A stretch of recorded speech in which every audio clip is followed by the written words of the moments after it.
Thank you, Mr. Speaker. I'm pleased to have this opportunity to speak about the Supported Decision-Making and Representation Act.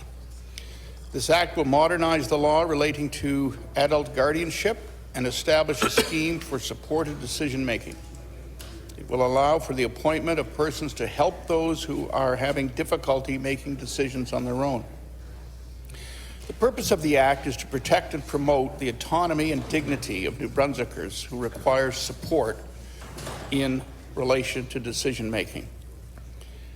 The principle underlying the Act is that people should receive the support they need in order to make or participate in decisions about their lives to the greatest extent possible.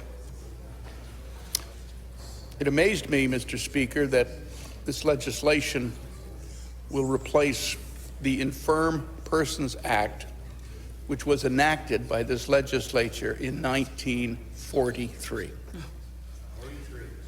and contains many, many outdated concepts.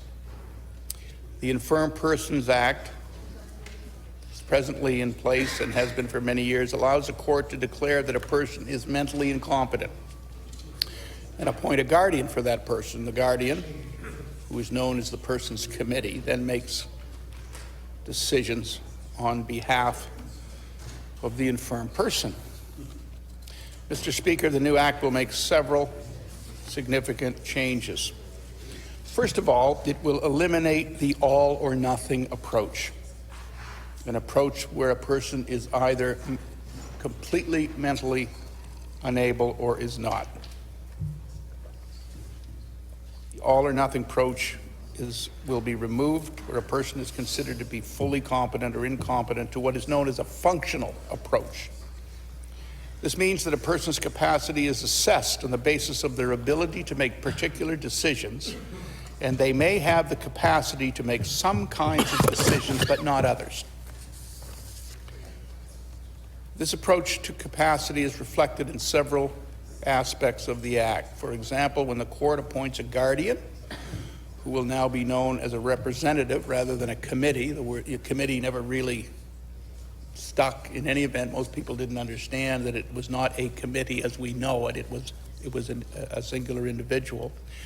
The authority of the representative can be tailored so that it reflects that the person requires help making decisions in some areas, but not in others. Again, the elimination of the all or none. Second, the Act will allow a person to be more involved in decisions that a representative is making on their behalf. Under the current law, the committee makes a decision based upon what they believe to be in the best interest of the person solely. They are not required to involve the person in the decisions or to take the person's wishes into account. Under the new Act, the representative will generally be required to discuss decisions with the person and make decisions that are guided by this person's wishes and preferences within the parameters of their ability. Third, the Act will establish options for supported decision-making. This is where a person is appointed to help another person make decisions rather than making all the decisions on their behalf. The Act will establish two options for this: a decision-making supporter who is appointed by the court, and a decision-making assistant who is appointed by the person requiring assistance, and their duties, powers with respect to the assets will be different. I believe, Mr. Speaker, that this legislation is overdue. Again, I expressed some surprise that it hadn't been changed since 1943, and the Infirm Persons Act is still in place. We've progressed greatly in the treatment of people with disabilities, and this Act will show that we are progressing in that area as well. So thank you, Mr. Speaker, and I'm pleased to be able to introduce this for second reading.